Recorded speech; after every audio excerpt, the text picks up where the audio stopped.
আমাদেরকে উপস্থিত থাকতে হয়।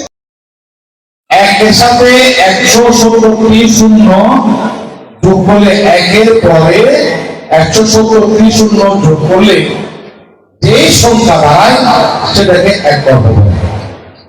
আমার সঙ্গে যারা গণনা করে দেখেন হবে নাকি কোন কম্পিউটার ক্যালকুলেশন আসবে বলে মনে হয় না। হ্যাঁ আসবে নাকি? আসবে না। কোন কম্পিউটার বা ক্যালকুলেটারে সেটার সঙ্গে গণনা করা গণনায় আসবে না, হয় না। সেই সংখ্যাটাই হলো এক পর্ব। তাহলে 31 পর্ব ঘুরবে শিখি বুদ্ধের সময়ে নাগিত কেন করেছিল দান করেছিল। এই করেছিল দান করার পরিপ্রেক্ষিতে নাগিত সেই জন্ম থেকে অর্হত মার্গগুলো উপনীত হওয়ার আগ মুহূর্ত পর্যন্ত উনি চাইলে অপায়ে কম করেন নেই। বীর্য, ওষুধ, নিরয়, বীর্য, ওষুধ, নিরয়, এই চাইলেই অপায়ে অবাঞ্ছস্থলে সে নাগরিকস্থলে দমন করেন নাই। তাহলে এখন প্রশ্ন হলো উনি কি কখন দান করে সেই অর্হত করেছেন? না, উনি ভগবান সম্বন্ধের সময়ে শিখি বুদ্ধের সময়ে একখানা করে চুল দান করে সে ফল ভোগ করেননি।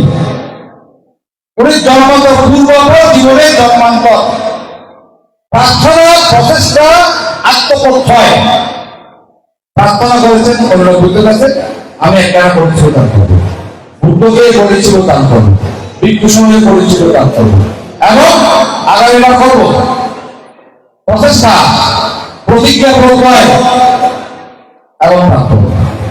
এই দিনের সময়ে ক্রমান্বয়ে কল্পান্তর পরিপূরণ করতে করতে করতে এই সংকল্প নিয়ে পরিপূরণ করতে শিখে বুদ্ধের সময় উপনীত হয়ে এই একখানা পরিচিত দান করেছে। এই একখানা পরিচিত দান করার পর উনি সেই কল্প মনুষ্যকে পরিপূরণ করে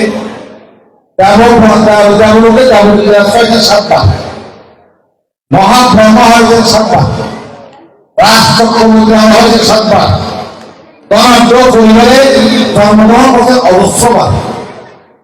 এভাবে কল্পান্তর পরিপূরণ করতে করতে উনি সর্বশেষ এই বুদ্ধের সময় উনি শিখি বুদ্ধের সময় উনি সম্পূর্ণভাবে উপনীত হতে সক্ষম হয়েছে। সত্যেন্দ্র পূজারী এই বদ্ধযুগের এলাকার একটা স্মৃতি মন্থন করতে চাই। এখানে অনেকে আছেন নিশ্চয়ই। আমি গত 2 মাস আগে ইউটিউবের মধ্যে অতীশ দীপঙ্কর স্তূপা, অতীশ দীপঙ্কর